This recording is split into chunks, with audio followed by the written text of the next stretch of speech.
They went into these places looking for ghosts. What they brought back was something worse. Not a full apparition, not a clean EVP, but sickness. Coughing that came out of nowhere. Dizziness that turned hallways into moving walls. Nausea so sharp, it forced investigators to stop mid-sentence. And in every location, the same question kept coming back. Tonight's case is not just about haunting claims or strange noises in the dark. This is about a pattern that followed one team across multiple investigations, different cities, different buildings, different tragedies. And yet every location did the same thing in a different way. It pressed down on the body first. Before the team could describe a shadow, they were already describing headaches. Before they could react to a voice, someone was reaching for the wall to keep from falling over. That pattern is what turned a standard ghost hunt into something far more disturbing. The first stop was the asylum. Like many institutions of its era, it was built to isolate the sick, not heal them. Its architecture was severe and deliberate.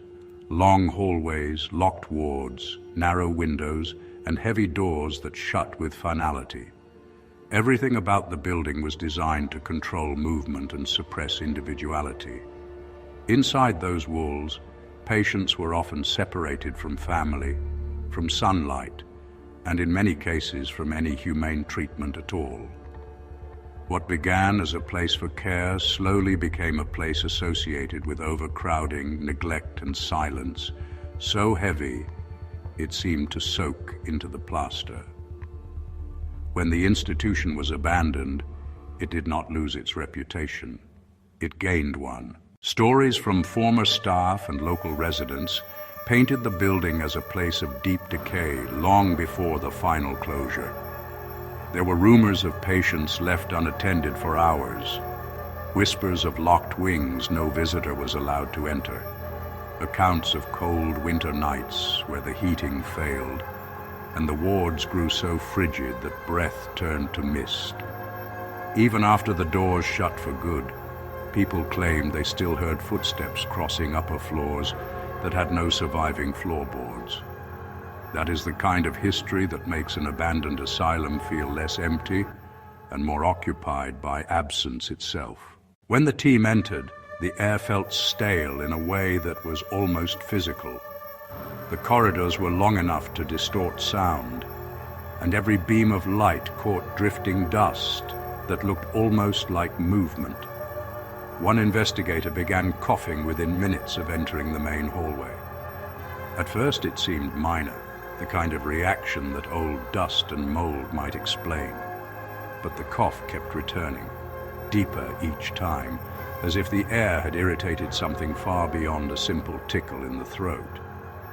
Another team member said the hallway felt too narrow, even though the building was massive. The walls seemed to close in, not visually but emotionally. Then came the dizziness. One investigator had to brace himself against the wall because the floor seemed to tilt under his feet. A second reported nausea so sudden it felt like the body had sounded an alarm before the brain caught up. The team checked for obvious causes. No active gas leak, no visible source of fumes, no sign of immediate contamination. But the symptoms kept building, and the building itself seemed to grow colder the longer they stood inside it. Abandoned asylums carry a special kind of darkness, not just because of what happened there, but because of what was hidden there. Pain was not always spoken aloud in those places. It was measured in locked doors, in silence, in names forgotten by the people who wrote the records. The team moved through the ward, feeling that history in the air. The room was still enough that their own breathing sounded intrusive, and somehow that made the coughing feel even louder. The mansion looked elegant from the outside, but its history was darker than its lacewood trim and stained glass ever suggested. Built during the height of Victorian ambition, It was designed to impress visitors and preserve a family name. Rooms were arranged to separate public dignity from private suffering. In homes like this, illness was often hidden behind closed doors. Mourning was expected to be controlled, and family failures were buried beneath expensive furniture and polished wood. The house stood for generations, but its beauty did not prevent tragedy from settling into the walls. Over time, the mansion became tied to stories of loss, inheritance disputes, and long stretches where the family line seemed to weaken under its own weight. Local accounts described cold bedrooms, unexplained footsteps on the staircase, and the sensation of being watched from the upper landing. People who knew the house said the worst rooms were not always the loudest. Sometimes they were the quietest ones. The rooms where curtains never quite moved right. The rooms where the air felt old enough to carry grief.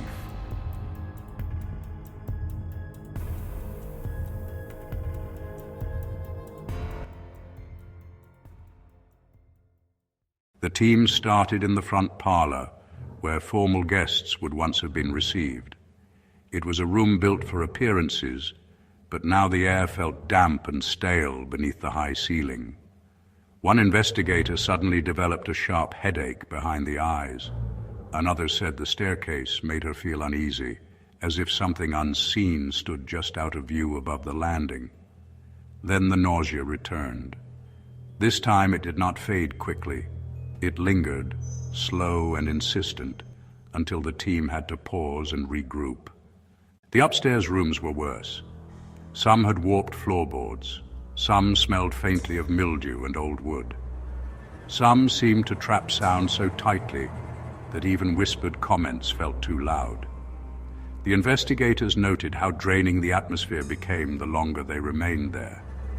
Not emotionally draining, physically. One member described it as feeling like the room was pressing inward from all sides without ever touching them. That sensation stayed with the team even after they left the floor. The prison carried a different kind of horror. It was not built for beauty or comfort. It was built for consequence.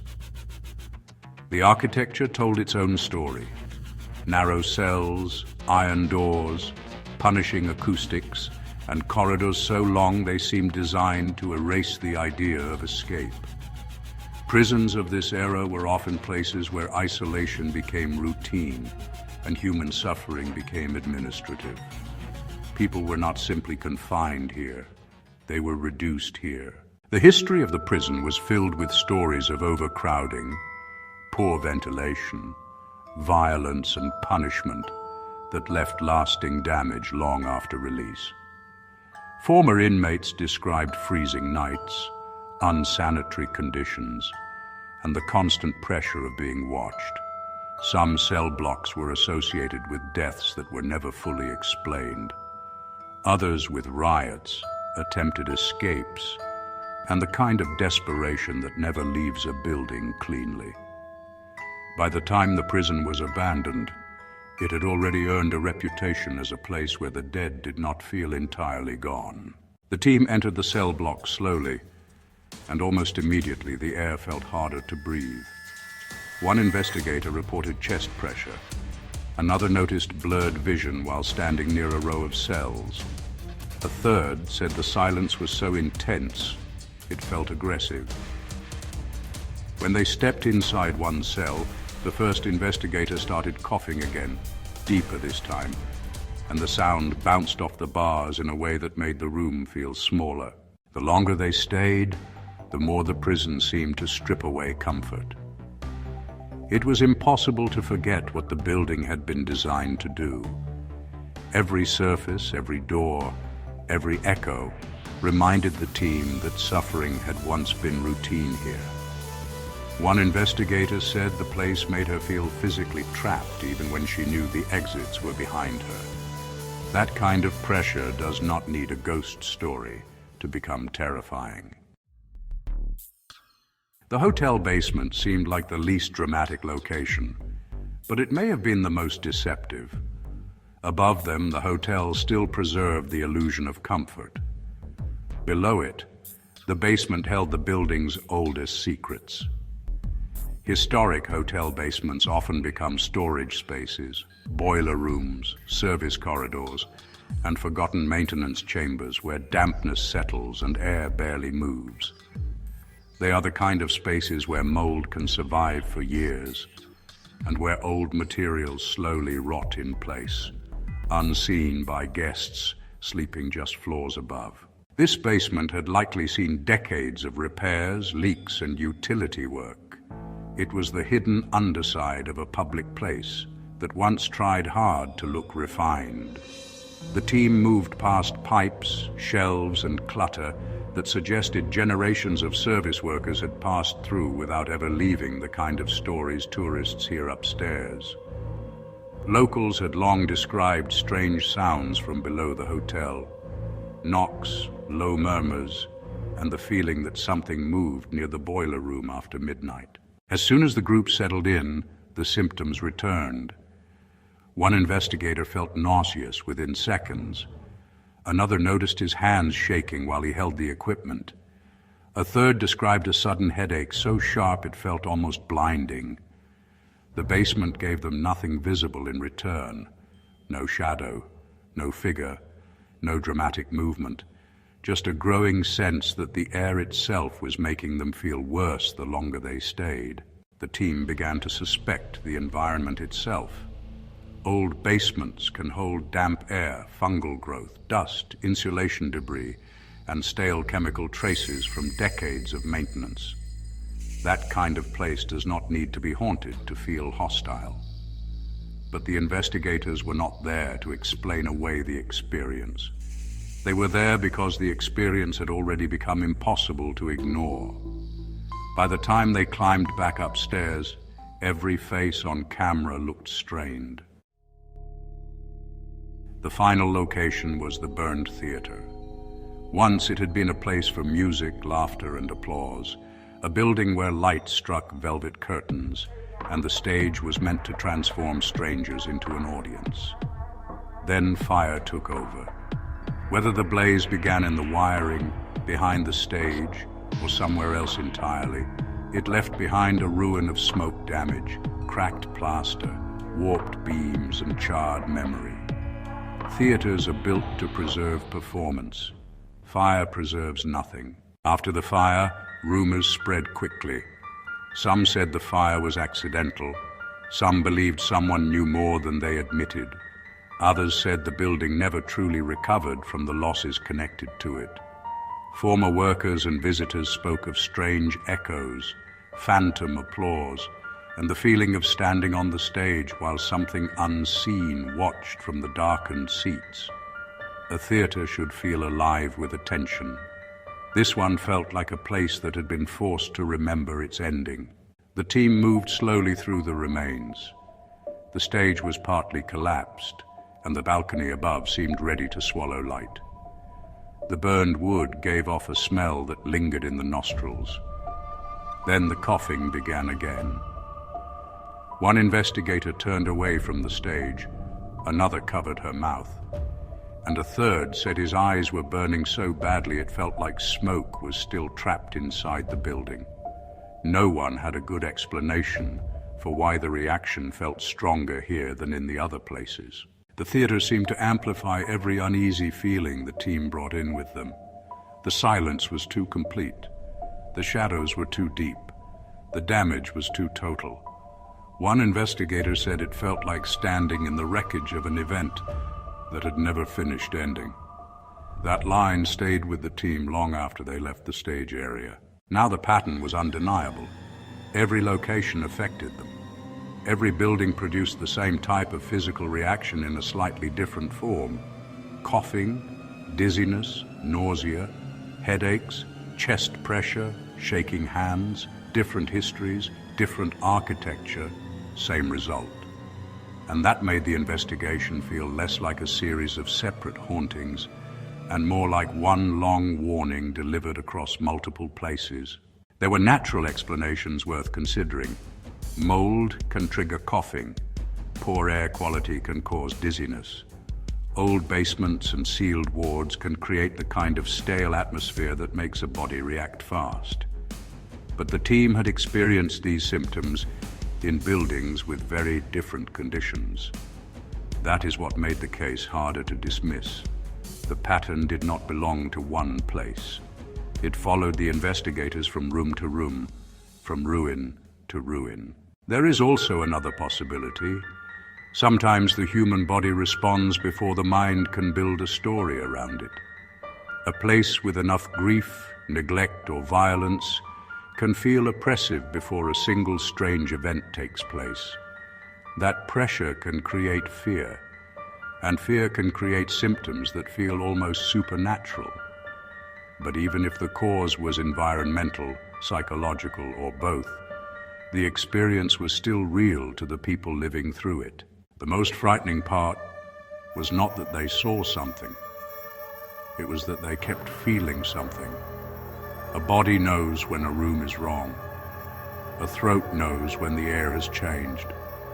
A stomach knows when it should tighten. And night after night, place after place, the investigators kept receiving the same message from their own bodies. Leave. People go ghost hunting, expecting proof that the dead remain. But sometimes the deeper truth is simpler and far more unsettling. Some buildings do not need to show themselves to be remembered. They only need to make you feel what was left behind. The asylum carried neglect. The mansion carried silence. The prison carried punishment. The basement carried decay. The theater carried fire and loss. And each one answered with the same physical warning. That is what made this investigation unforgettable.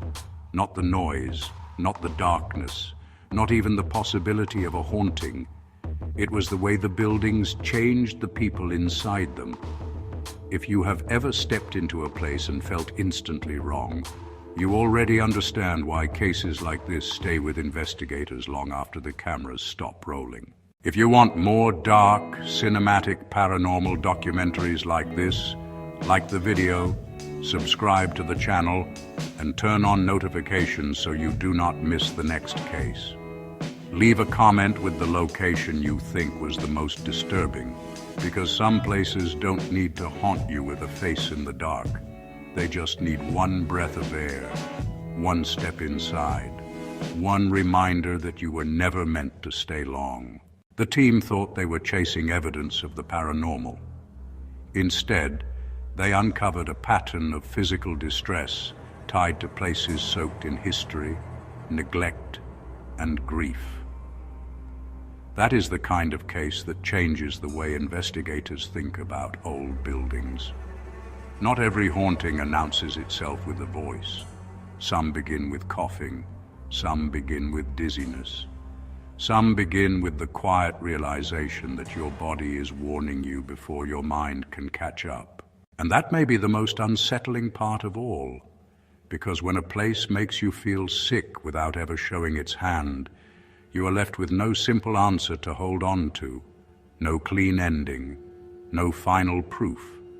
Just the sense that something happened in those rooms long before you arrived, and that some of it is still there in the air, waiting to be felt again. If you want more investigations that go beyond the usual ghost stories and into the darker side of haunted history, this is the place for you. Subscribe now for the next documentary, because the deeper you go into these buildings, the more one truth stands out. Some hauntings are seen, others are felt in the body first, and by then, it is usually already too late to pretend you do not notice.